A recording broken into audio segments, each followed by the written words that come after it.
mais. Bom dia, senhor. Bom dia. Bom dia, senhor. Bom dia. Ora, é isto. Mais isto.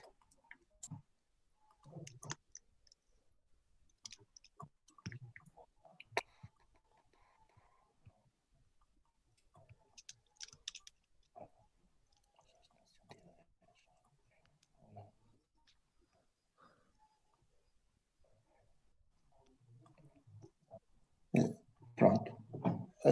Vamos esperar. Eu começo sempre a aula 5 minutos após a hora, portanto vamos esperar só mais 3 minutos para iniciarmos a aula de hoje.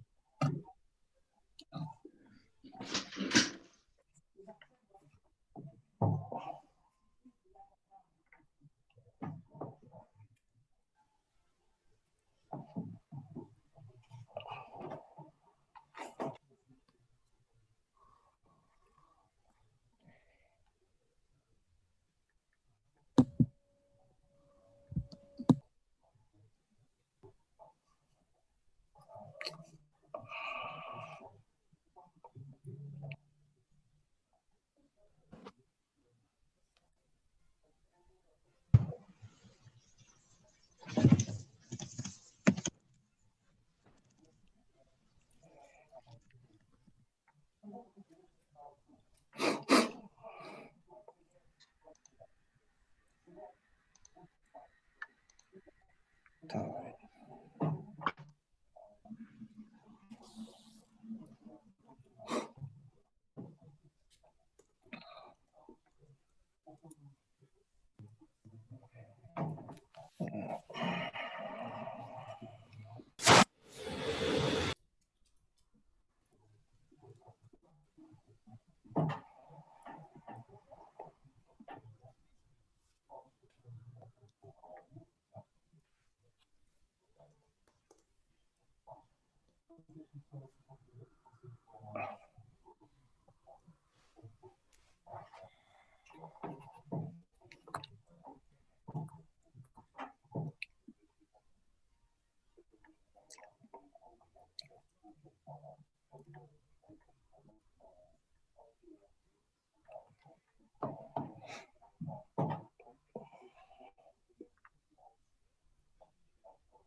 Bom, são 9h05, então eu vou começar a aula.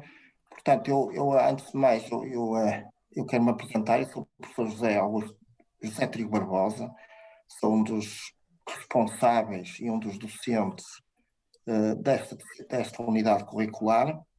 Espero que este segundo semestre seja produtivo para todos, apesar das condições em que iremos trabalhar não serem as melhores.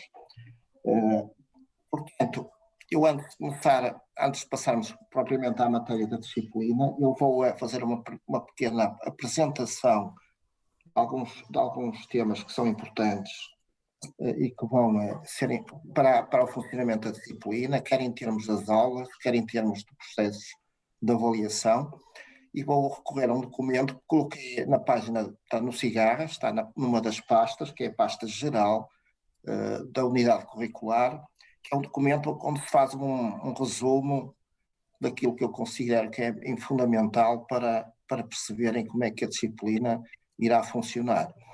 Portanto, temos aqui o corpo docente, que vai ser responsável por assegurar o funcionamento da unidade curricular.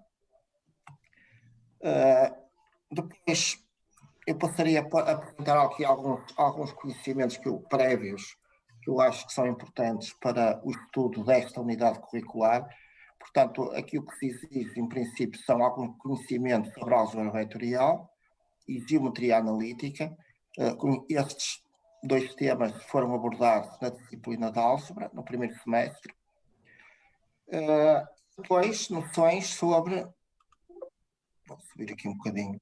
Noções sobre funções reais de uma variável real e noções sobre derivação, integração em R. Portanto, isso foi estudado também, a integração em R foi estudada também na disciplina de análise no primeiro semestre. Pronto, então, o que é importante para depois perceberem os temas que vamos tratar. A bibliografia, tenho aqui um conjunto de bibliografia que enfim, aparece na ficha da disciplina. Os 10 primeiros manuais, que são da minha responsabilidade, são manuais que cobrem 4 dos 7 capítulos da unidade curricular. Eles são produzidos numa editora que é na Associação de Estudantes, está aqui, efeitos gráficos. Portanto, são manuais acessíveis e que ao fim e ao cabo, foram produzidos. Eu não tenho qualquer lucro sobre isto. Tudo isto reflete-se na Associação de Estudantes, é para a Associação de Estudantes. Portanto, são manuais acessíveis e que podem ser comprados na editora que está no edifício da Associação de Estudantes. Depois temos os apontamentos às aulas teóricas, que são os apontamentos que eu irei considerar na apresentação da matéria, que estão no cigarro. E depois há aqui um livro, que é um livro que serve de base, ao fim e ao cabo, à unidade curricular, que é o Salas, que está disponível na biblioteca.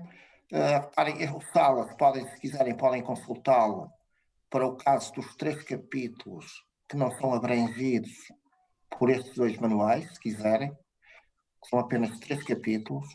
Depois ainda há um manual também que é publicado na editora da Associação de Estudantes, que é de uma colega que faz parte do corpo docente, que é a professora Maria Luísa Madureira. Os métodos de ensino, de certa forma, são um bocadinho adulterados por causa do funcionamento atual da disciplina, não é? As aulas não são presenciais, são aulas todas à distância. Eu julgo que as aulas teóricas irão manter-se sempre à distância até ao final do semestre. As aulas teórico-práticas começarão por ser aulas à distância, mas julgo que logo que possível elas passarão a ser aulas presenciais. Vamos aguardar pela decisão, portanto, das entidades competentes. Eu julgo que depois da Páscoa, provavelmente, as aulas teóricas já serão presenciais, mas isto, portanto, ainda é uma suposição que não posso garantir a 100%, não é? Relativamente ao programa, como eu disse, o programa da disciplina da unidade curricular está estruturado em 7 capítulos. Temos funções vetoriais, que é um tipo de função que é muito importante, portanto, no estudo de alguns temas que iremos abordar ao longo da unidade curricular. Uma das aplicações fundamentais das funções vetoriais é no estudo das curvas no espaço. Podemos usar este tipo de funções. O conceito de função vetorial pode ser que já o abordaram de uma forma ligeira, porque a função vetorial aparece, por exemplo, na representação da reta no espaço. Portanto, quando estudaram a noção de reta na álgebra, uma das equações que consideraram foi a equação vetorial da reta, que não é mais do que uma função vetorial. Portanto, este conceito, de certa forma, já foi introduzido quando do estudo da reta no espaço. Mas, como eu disse, as funções podem ser generalizadas para o estudo das curvas em geral no espaço. Depois temos as funções escalares. O conceito de função escalar já o conhecem, por exemplo, uma função real ou uma variável real é uma função escalar. Neste capítulo, pretende-se generalizar o estudo das funções escalares para funções a duas e três variáveis. Iremos ver que esse tipo de funções, no caso das funções a duas variáveis, podem ser usadas, por exemplo, no estudo das superfícies no espaço. O caso, por exemplo, se quisermos estudar uma superfície cónica, um cilindro, ou qualquer coisa, uma superfície desse tipo, podemos recorrer às funções escalares. Temos aqui, portanto, os temas que vão ser abordados neste segundo capítulo. Depois temos os integrais duplos, integrais de duas variáveis, que podem ser usados de uma maneira geral para calcular áreas de superfícies planas. Eu digo de um modo geral porque, como devem ter verificado na análise, o integral simples pode ser usado também no cálculo de áreas de superfícies planas, mas em situações muito particulares. Quando temos uma superfície mais geral no plano, o cálculo da área tem que ser feito através de um integral duplo. Eu tenho aqui uma linha tracejada que delimita aqui a matéria num determinado ponto, e esta linha pretende mostrar qual é a matéria que, em princípio, será avaliada até à primeira prova de avaliação. Em princípio, a matéria será avaliada até este ponto aqui. Eu digo em princípio porque pode haver alguma alteração nesta divisão da matéria, uma vez que o semestre este ano começou mais tarde, uma semana. Isto pode ter depois reflexos precisamente no posicionamento desta divisão da matéria. Pode haver até uma ligeira alteração para cima. Não sei, ou seja, poderá haver menos matéria para a primeira prova de avaliação. Mas isso é uma situação que iremos ainda aguardar, ver que a disciplina vai decorrer. Provavelmente poderá haver alterações entretanto, no funcionamento dos calendários escolares. Eu não sei o que aqui ainda vai acontecer. Há muita coisa que está a ser em cima da mesa no Conselho Pedagógico, eu sei, e, portanto, digo aqui que, em princípio, a matéria será a este ponto que está aqui assinalado. Portanto, será avaliada na primeira prova de avaliação. Depois teremos integração dupla, integração tripla. A integração tripla serve, por exemplo, a calcular volumes de sólidos em geral. O integral triplo muitas vezes está associado ao conceito de volume. Eu digo em geral porque, como iremos ver, também é possível calcular volumes de sólidos através de integrais duplos, mas são sólidos também particulares, mais simples. Quando temos um sólido mais complexo, o volume tem que ser calculado através do integral triplo. Portanto, o integral a três variáveis, como é óbvio. Depois temos integrais de linha. Os integrais de linha são integrais importantes no cálculo, por exemplo, no cálculo do trabalho, num campo de forças. Se tivermos um campo de forças aplicado, por exemplo, num sólido que está em movimento ao longo numa trajetória que não é retilínea, porque se for retilínea o processo é mais simples, é possível calcular o trabalho recorrendo aos integrais de linha, por exemplo.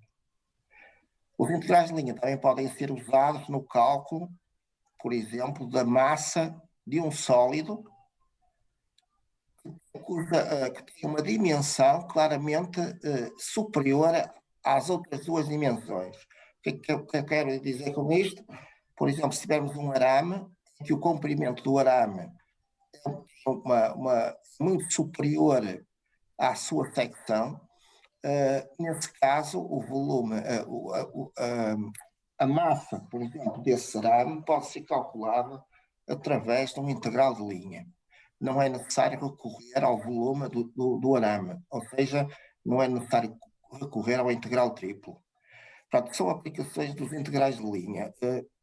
Trabalho e massa de algum tipo, de um determinado tipo de sólidos muito particulares, como é o caso dos arames, tipo arames.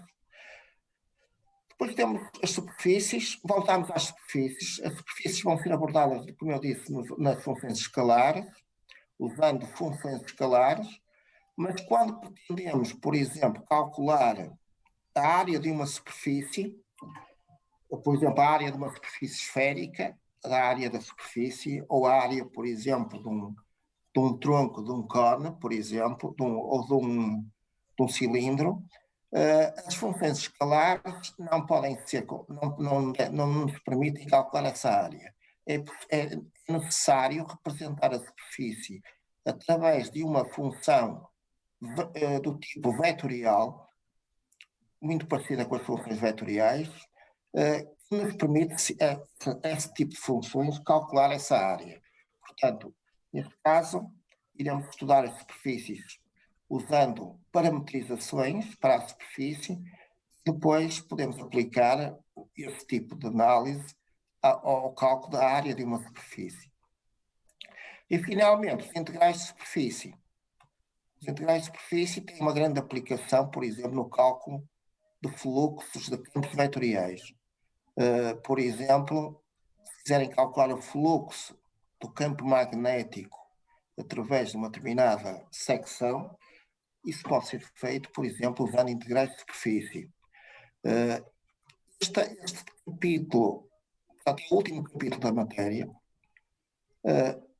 Eu posso dizer já que os dois últimos temas, o teorema da divergência e o teorema de Stokes, são casos particulares de cálculo de fluxos. Estes dois teoremas não serão avaliados na prova de avaliação. Eles, se forem lecionados nas aulas teóricas, serão apenas a título de informação. Eu digo isto porque, como eu disse, este semestre tem menos uma semana de aulas do que aquilo que acontece regularmente, em termos normais. Portanto, é natural que também, na parte final da matéria, possa haver alguma parte desta matéria que poderá não ser avaliada na última prova. Mas isso, como eu disse, estamos ainda aqui a guardar pela forma como vai sendo desenvolvido a unidade curricular ao longo do tempo. Portanto, em princípio, a matéria que viria para o teste era até ao teorema da divergência. Portanto, agora, pode acontecer que uma parte desta matéria também seja retirada da avaliação da unidade curricular. Vamos ver como é que isto vai correr, como é que vão funcionar. Como eu disse, provavelmente ainda poderá haver algumas alterações no calendário escolar. Temos que aguardar pela decisão, portanto, do Conselho Pedagógico. Agora, em termos de avaliações, estão previstas duas provas de avaliação distribuída. Portanto, há duas provas de avaliação que correspondem à chamada avaliação distribuída. A primeira prova, neste momento, está prevista para o dia 24 de abril, que é um sábado. Portanto, esta é a data, neste momento, prevista para a primeira prova. A segunda prova prevê-se, neste momento, que será na semana entre 14 e 19 de junho. Portanto, isto são datas que estão, neste momento, são datas previsíveis para estas duas provas.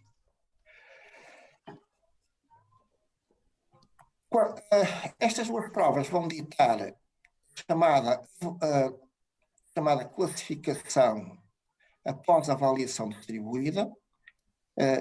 Vamos ver que eu vou referir isso à frente. Portanto, realizadas estas duas provas, o aluno terá uma nota final correspondente à avaliação distribuída, que será, em princípio, a média destas duas provas que são aqui. há aqui uma coisa importante, da obtenção de frequência, que tem a ver com o regulamento que existe na FEUP sobre a obtenção de frequência, envolve o número de presenças às aulas, há um limite de faltas que os alunos podem dar às aulas. Agora, é evidente que neste momento, este ponto aqui não será considerado. Não será considerado porque as aulas serão feitas estão em regime online e, portanto, eu não irei considerar este ponto aqui para definir se o aluno tem ou não frequência. Portanto, ele está no regulamento, mas em princípio não será utilizado. Portanto, a classificação final, como eu disse, há feita uma avaliação distribuída com 2 provas. Tínhamos aqui algumas particularidades de cada uma dessas provas. Portanto, cada prova tem uma parte teórica que avalará no máximo 15% da sua cotação. Nós temos ultimamente optado, nos últimos anos, por alocar à parte teórica 2 valores, ou seja, 10% apenas. E o resto será uma parte teórica ou prática. Não é? A prova durará 1h30, que são as regras que estão neste momento em vigor na FEUP. Não permitimos a utilização de qualquer tipo de equipamento, telemóveis, máquinas de calcular, não são necessárias. Normalmente as provas são estruturadas de forma a que possam ser resolvidas sem o recurso à máquina de calcular. Os cálculos são muito simples. Eu não pretendo avaliar a capacidade de cálculo na prova, ainda por cima porque a prova tem uma duração curta, mas pretendo apenas saber se o aluno domina os conceitos que estão a ser estudados. Portanto, os cálculos são muito simples, não é necessário recorrer a qualquer tipo de máquina de calcular. A classificação final da avaliação distribuída, eu disse, será a média, em princípio a média das 2 provas que estão aqui. Há aqui apenas uns pontos importantes a reter, que a classificação final, se o aluno na classificação final tiver uma média que poderá conduzir a uma nota de 20, nesse caso o aluno só pode obter a nota de 20 valores se for portanto, terá que realizar uma prova oral para confirmar a nota de 20 valores. Portanto, até 19 valores não há necessidade, a nota será imediatamente atribuída ao aluno. A nota de 20, se houver essa situação, exigirá, portanto, a realização de uma pequena prova oral.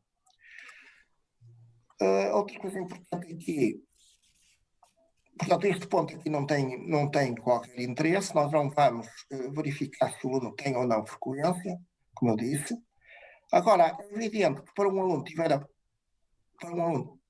aprovação à disciplina, há aqui uma situação que é exigida, que é qualquer uma das provas anteriores, o aluno não pode ter uma nota inferior a 5,5.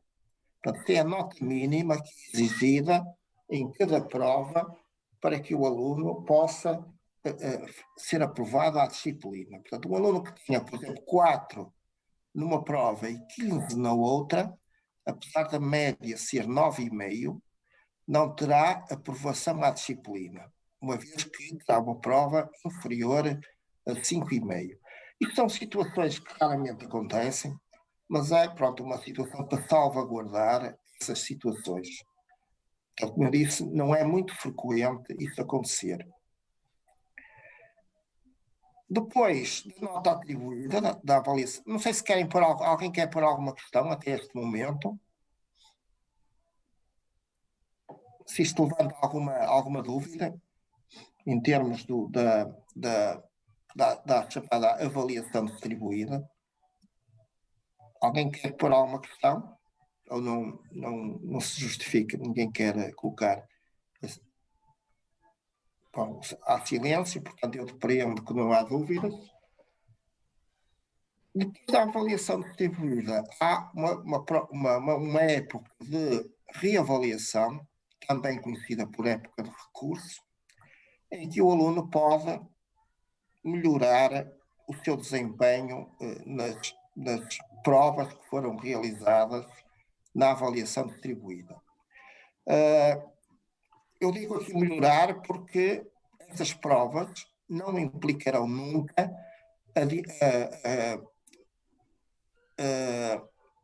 portanto, o aluno nunca será prejudicado se por acaso for ao processo for à prova de reavaliação e se tiver uma nota inferior. Portanto, as provas de reavaliação visam apenas a melhoria da classificação final.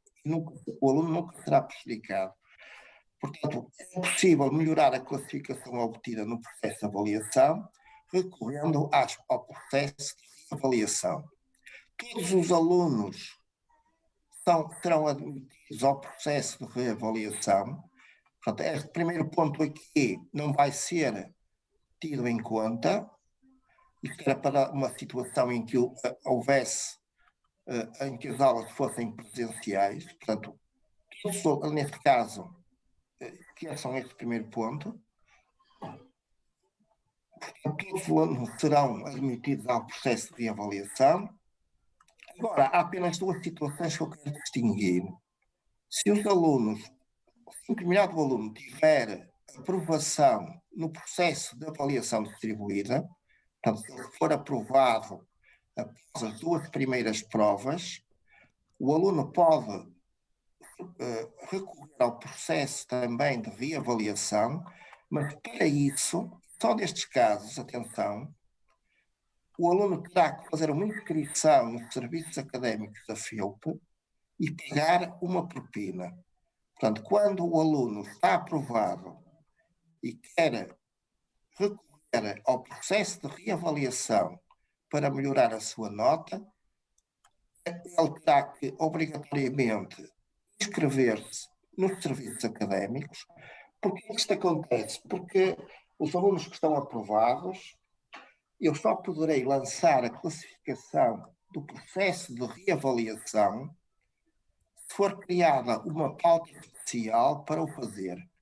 E essa pauta será criada pelos serviços académicos e exige que o aluno esteja inscrito para essa prova. Portanto, se o aluno estiver aprovado e se não se inscrever nos serviços académicos, eu nunca poderei lançar a nova classificação, porque essa pauta especial que é criada, nessa pauta não constará o nome desse aluno. Portanto, por isso é que eu refiro isso aqui.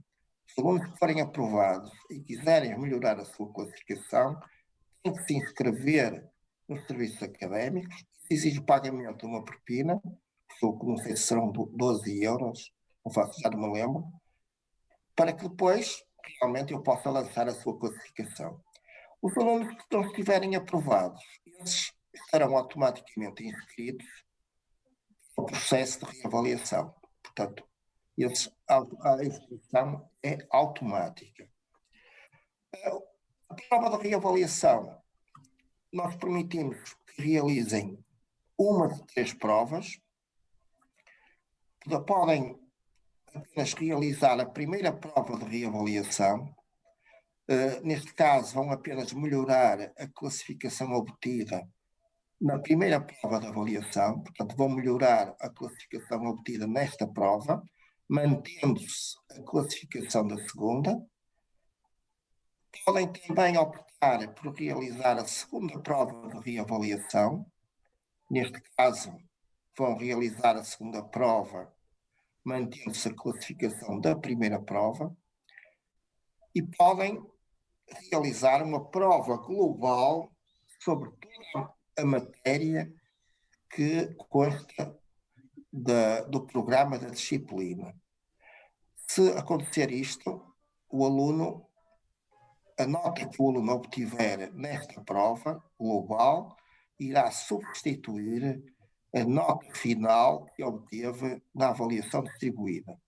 Portanto, são três opções. Na primeira prova, o aluno melhora apenas o Acho que resultado o teu da primeira. telemóvel tocou. Sim, há uma dúvida? Pedro Gomes, quer dizer alguma coisa? Eu ouvi alguém a falar, não sei se há alguma questão. Não?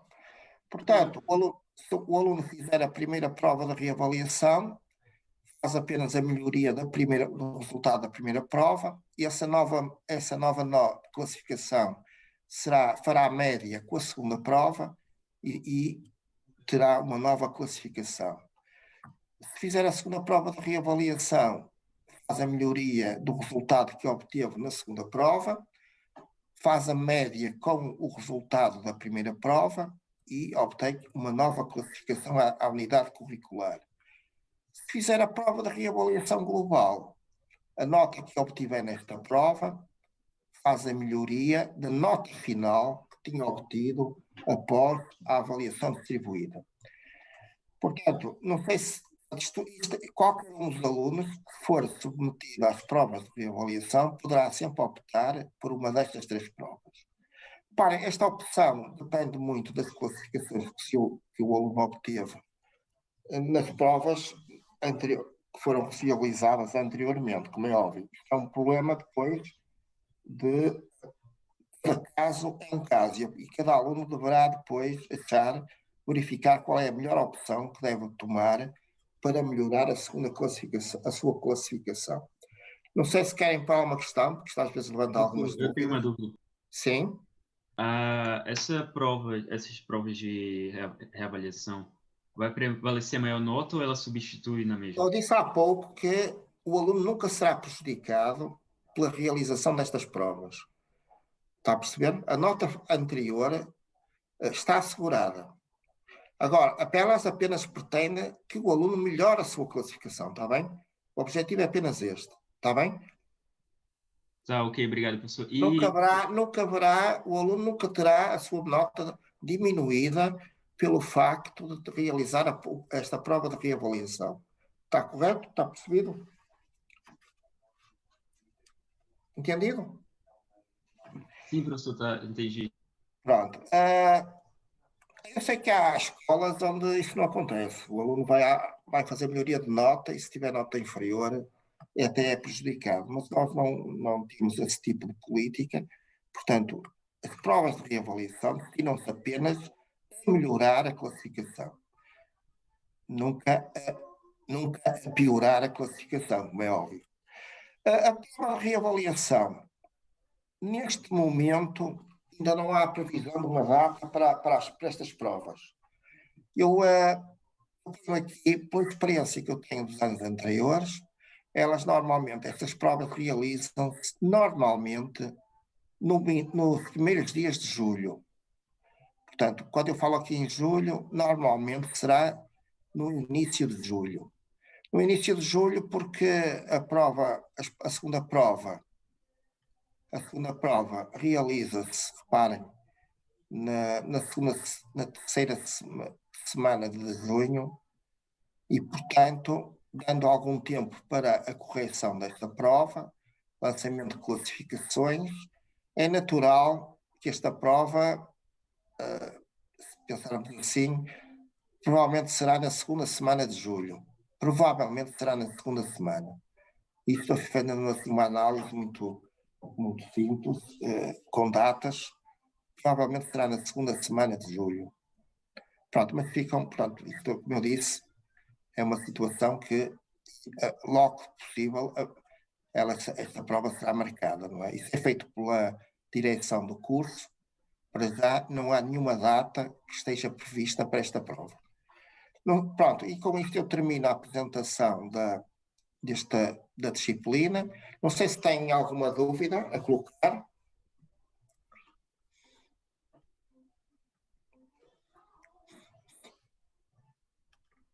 Portanto, este documento está na pasta geral, no Figarra. Portanto, podem consultá-lo a todo momento, ele está lá presente, está lá. Se tiverem sempre dúvidas, podem sempre fazer a consulta do documento. Há uma questão sobre o documento? Bem, de qualquer maneira, se tiverem alguma dúvida, podem, no início de uma aula teórica ou no final, podem sempre depois colocar essa dúvida. Bom, então vamos então passar ao estudo do primeiro capítulo da matéria, que são as chamadas funções vetoriais. As funções vetoriais. Nós, à partida, podemos distinguir, neste momento, dois tipos de funções. As chamadas funções escalares, que eu designo por funções escalares, que são as chamadas são as funções reais a uma variável real, que estudaram quer no ensino secundário, quer na disciplina de análise. Portanto, são funções que associam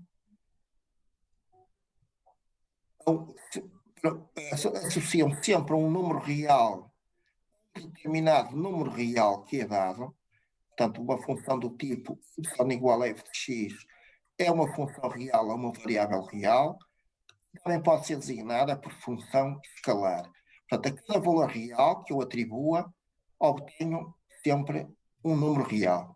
São funções escalares. É o caso de todas estas funções que estão aqui. São funções escalares. Depois temos as chamadas funções vetoriais, que é uma variável real, ou simplesmente funções vetoriais. Portanto, eu apenas, é a forma mais simples de designar as funções vetoriais a uma variável real, que neste caso associam a cada número real que eu atribua um determinado vetor. Um vetor. Portanto, é o caso, por exemplo, de todas estas funções que estão aqui. R e D são vetores, é um escalar, é um número real. Se eu atribuir um valor a T, obtenho, como é óbvio, um vetor. É o caso, por exemplo, desta função aqui, também. Se eu atribuir um valor real a T, obtenho o resultado, um vetor. E esta também. As funções vetoriais, eu julgo que já tiveram contacto com este tipo de funções na disciplina de álgebra. Não sei se lembram, quando estudaram a reta no espaço, uma das equações que é usada para definir a reta no espaço é a equação vetorial da reta, em que a reta é definida por um ponto e por um vetor diretor. Ora, essa equação vetorial não é mais do que uma função vetorial, como é óbvio. Se lembram, se atribuírem um valor ao parâmetro, obtêm um vetor que define um ponto no espaço. Portanto, a equação vetorial da reta é, de facto, uma função vetorial. Mas há outro tipo de funções vetoriais, como é óbvio. Estas funções, como eu disse, são muito utilizadas, por exemplo, no estudo na geometria, por exemplo, o estudo das retas e das curvas no espaço. Isso é o que nós iremos fazer neste capítulo. Vamos estudar curvas no espaço usando este tipo de funções. Bom, então já são mais aplicações mais particulares, no caso da física, o estudo podemos estudar o comportamento cinemático do movimento de um corpo no espaço através de funções vetoriais, neste caso, também, em que nesse caso esse parâmetro que nós temos aqui é o parâmetro tempo. Podemos usar, portanto, este tipo de funções para o estudo desse comportamento cinemático de um movimento de um corpo no espaço. Nesse caso, podemos calcular, por exemplo, velocidades e acelerações em cada momento do movimento. Agora, vamos começar pela definição de uma função vetorial, que é uma função vetorial, então. Uma função vetorial é obtida da seguinte forma. Dadas por três funções escalares, portanto, funções reais a uma variável real, três funções, que estão definidas num determinado intervalo i, podemos definir a partir destas três funções escalares uma função vetorial em que cada uma destas funções escalares são as componentes da função vetorial segundo as três direções no espaço, ou seja, segundo o eixo dos x, o eixo dos y e o eixo dos z's. Reparem, o eixo dos x normalmente é definido pelo vetor i, isso devem saber, da álgebra. O vetor j define o vetor i, o eixo dos y, e o vetor k, o eixo dos z's. Neste caso, o i é o parâmetro considerado na função vetorial e representa o domínio da função. É evidente que, neste caso, se eu digo que o i é o domínio da função f de t, é porque i será domínio das três funções que são as componentes da função f de t. Se eu não definir o intervalo onde está definido o parâmetro, portanto, se eu não indicar qual é o intervalo i, nesse caso, normalmente indica-se sempre qual é o intervalo onde está definida a função. Mas se não for indicado, então considera-se sempre que o domínio será...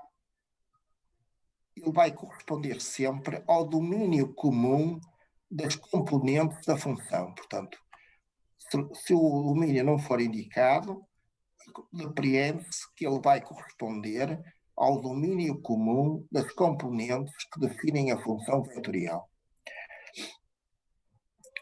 Ora, a função vetorial no espaço R3, neste caso temos uma função vetorial definida no espaço tridimensional, de facto pode representar uma curva no espaço. Porquê? Porque se eu aplicar o vetor f de t na origem,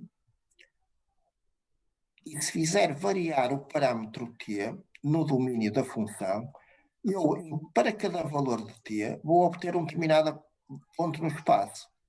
Ora, se eu ligar todos esses pontos no espaço, que são obtidos através desta função, eu vou definir um determinado caminho ou curva nesse mesmo espaço. Portanto, nesse caso, se a função vetorial representar uma curva no espaço, diz então que esta função parametriza a curva C. E nesse caso, as funções que estão aqui indicadas, que são as componentes da função, são chamadas equações paramétricas da curva C. Este conceito de equações paramétricas, julgo que também não é novo, porque já quando estudaram a reta no espaço, julgo que falaram nas equações paramétricas da reta. Ao fim e ao cabo, as equações são associadas a cada uma das componentes da equação vetorial da reta. Portanto, estas funções que estão aqui passam a ser designadas por equações paramétricas da curva. Portanto, eu tenho aqui alguns exemplos de funções vetoriais. Por exemplo, neste caso, esta é uma função vetorial definida em R. As componentes são estas, que estão aqui. Ora, se verificarem, esta função vetorial representa de facto uma reta que passa no ponto P, que é o ponto de coordenadas P1, P2 e P3, e tem como vetor diretor o vetor A, cujas componentes são A1, A2 e A3. Portanto, esta função vetorial representa uma reta no espaço. Ela designa-se por equação vetorial da reta, como já devem conhecer. Portanto, este é um caso particular, é um exemplo de uma função vetorial que não é mais do que a equação vetorial da reta que passa no ponto P e tem o vetor A como vetor diretor. No caso, por exemplo, desta função vetorial, em que o intervalo está limitado em que o domínio está limitado ao intervalo menos 1, esta função que está aqui representa um segmento de reta. Eu vou recorrer aqui às minhas notas. Este documento também está não sei se já verificaram, está numa pasta no Cigarra, dentro das aulas teóricas. Portanto, está o segmento de reta, que está aqui, segmento de reta, que é precisamente parametrizado por esta equação vetorial que está aqui. Se repararem, a equação vetorial, a função vetorial é esta, em que eu aqui separei os termos que são constantes dos termos que dependem do parâmetro t. Temos aqui a função vetorial que representa o segmento da reta. Se eu tivesse aqui t pertencente a R, eu teria todos os pontos que estavam sobre a reta, que passavam neste ponto, a reta que passa neste ponto e que tem como vetor diretor este vetor aqui. Como eu limito o intervalo, eu vou obter apenas uma parte dessa reta, que é precisamente o segmento de reta que liga o ponto P, que corresponde ao valor da função f menos 1, se repararem, se eu substituir aqui o t por menos 1, obtenho o ponto P, que é o ponto de coordenadas 4, 1, menos 5. Se eu substituir na função vetorial t por 1, obtenho um ponto que corresponde precisamente ao ponto Q, que é o ponto de coordenadas de menos 2, neste caso 3 menos 1. Portanto, esta função vetorial, neste caso, representa o segmento de reta que liga o ponto P ao ponto Q. Eu digo isto, atenção, que quando se faz a parametrização de uma linha, podemos associar sempre um determinado sentido do percurso da linha. Neste caso, eu digo que o sentido do percurso é do ponto P para o ponto Q. Porque quando eu faço variar o parâmetro t entre menos 1 e 1, eu estou a iniciar a parametrização da reta no ponto P, começo no ponto P, que corresponde... Repare, isto aqui há um erro. Isto aqui é f de menos 1. Eu fiz este documento recentemente, ainda não fiz a revisão do documento. Isto aqui representa... ou não? Isto representa o f de 0. Então, está bem. Desculpa lá. O f de 0, t igual a 0, corresponde a este ponto. Está correto.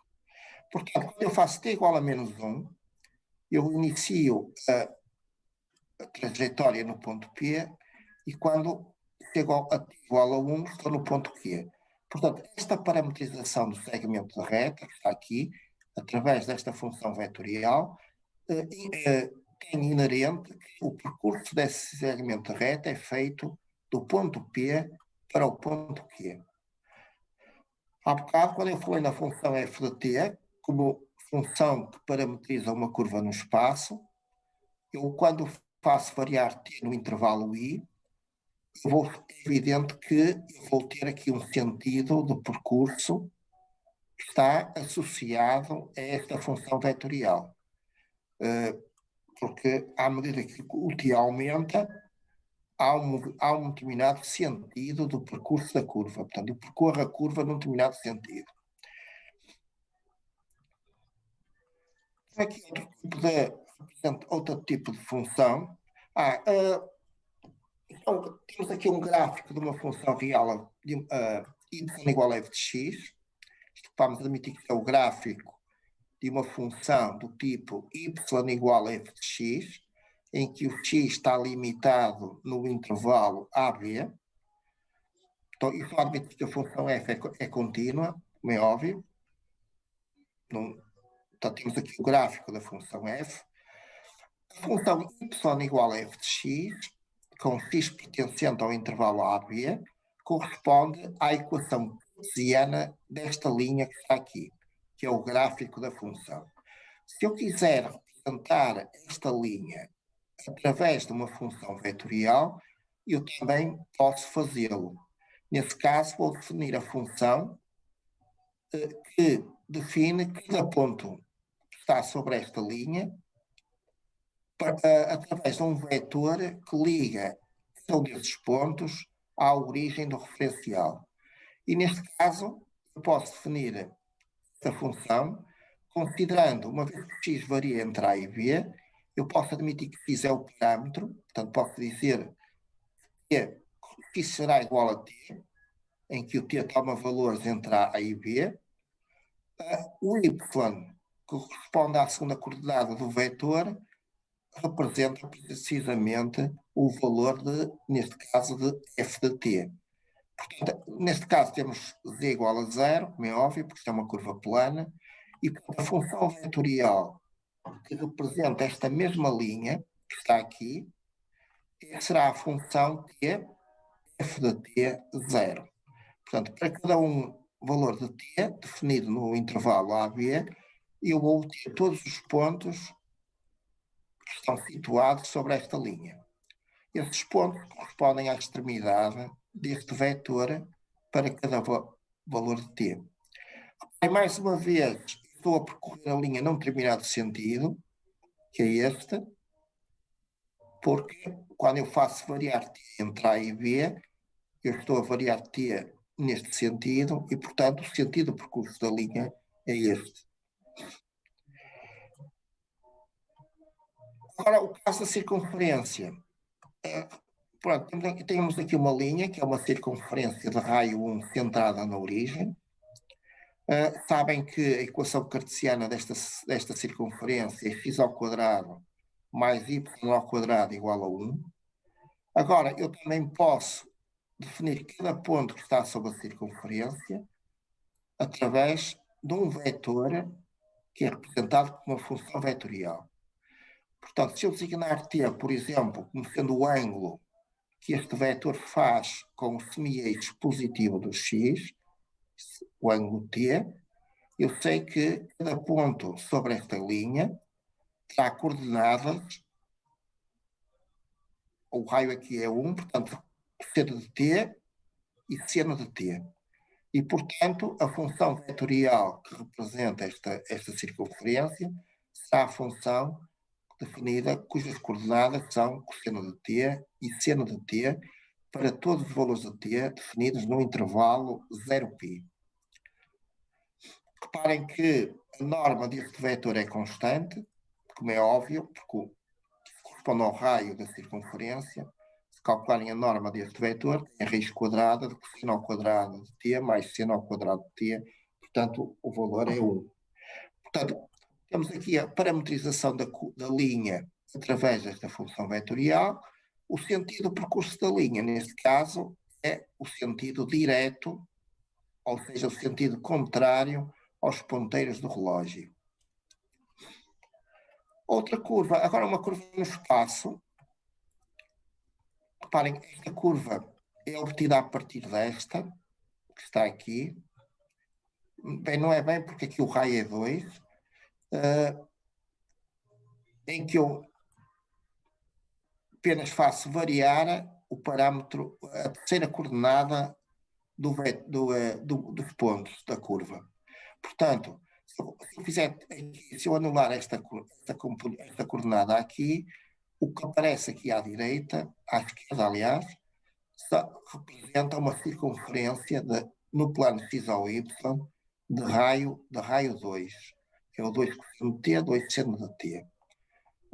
Como eu faço variar t, isso quer dizer que à medida que eu em que t toma valores para t maior ou igual a 0, eu, além de circular em torno da circunferência que está no plano x ao y, que é uma circunferência de raio 2, a cota dos pontos vai variando, vai aumentando, e, portanto, eu posso verificar que, de facto, neste caso estou a percorrer aquilo que se designa por uma hélice circular. Sim? Calma do tempo. Reparem que, se eu considerar apenas as duas primeiras coordenadas do vetor posição, 2 cosseno de t, 2 seno de t, x e y, isto de facto, estas duas coordenadas satisfazem esta equação que está aqui. x ao quadrado mais y ao quadrado igual a 4. Esta equação é uma equação de uma circunferência. Se eu considerar no plano x ao y, é uma circunferência que está centrada no ponto, na origem, e que tem raio 2, que é precisamente esta circunferência que está aqui embaixo. Agora, de facto, à medida que eu circulo sobre esta circunferência, a cota dos pontos vai aumentando. Portanto, ou seja, todos estes pontos que estão aqui, quando são projetados no plano x ou y, projetam-se sobre esta circunferência que está aqui. Isto, x ao quadrado mais y ao quadrado igual a 4, será a equação da circunferência no plano x ou y, mas se eu fizer z pertencente a r, esta equação que aparece aqui, de facto, representa uma superfície cilíndrica circular, cujo tem como eixo o eixo dos z's, e o seu raio é igual a 2. Portanto, isto aqui representa uma superfície cilíndrica circular. Todos os pontos desta superfície cilíndrica, quando são projetados do plano x ou y, estão sobre a circunferência que está aqui. Portanto, de facto, esta linha que está aqui é uma linha que se desenvolve sobre a superfície deste cilindro que é representado por estas equações. Este cilindro, reparem que quando eu faço uma volta completa, eu volto a um ponto cuja projeção no plano x ou y é este. Portanto, quando eu tenho a variante de 0 e 2π, eu volto a um ponto, estou sobre um ponto em que se projeta neste aqui no plano x ou y. Agora, esse ponto tem uma cota que é igual a 2π. Portanto, terá a cota 2π. Portanto, os pontos, reparem, no início estou no ponto 2, 0, 0. Quando faço quando eu faço uma volta completa, estou sobre um ponto que é parecido com este, só que tem cota igual a 2π. Se eu fizer mais uma volta completa, corresponder ao ângulo 4π, estou sobre um ponto que se projeta neste também, mas cuja cota é 4π. Portanto, neste caso, estaria naquele ponto ali em cima. Portanto, esta linha é de facto aquilo que se designa por hélice circular, uma hélice circular de passo constante. O que é o passo da hélice? É a distância que eu percorro sobre o eixo dos z's sempre que eu dou uma volta completa. Portanto, eu inicio a linha neste ponto, dou uma volta completa, passo para um ponto de cota 2π, portanto, percorri na vertical a distância 2π, que é precisamente o primeiro passo da hélice. Quando faço mais uma volta completa, volto a um ponto com coordenadas 2, 0, 4π, portanto, a cota deste ponto aqui é 4π. Ora, se eu comparar com o ponto anterior, que é este, eu percorri uma distância que é mais 2π, que será o segundo passo da hélice. E assim sucessivamente. Se repararem, este valor é constante. Portanto, quando eu faço mais uma volta completa, vou pôr um ponto com coordenadas 2, 0, 6π, e portanto terei percorrido na vertical mais 2π, que é o passo dessa mesma hélice. Portanto, esta linha que está aqui, a função vetorial, é uma parametrização desta hélice circular que se desenvolve sobre esta superfície cilíndrica. Pronto, eu vou ficar por aqui, já são 11 horas. Na próxima aula vamos ver quais são as operações, algumas propriedades de funções vetoriais, nomeadamente operações, a noção de limite, continuidade, derivação, integração de funções vetoriais. São as propriedades das funções vetoriais. E só depois é que vamos passar para o estudo das curvas. Pronto, vamos ficar por aqui. Não sei se querem pôr alguma última questão.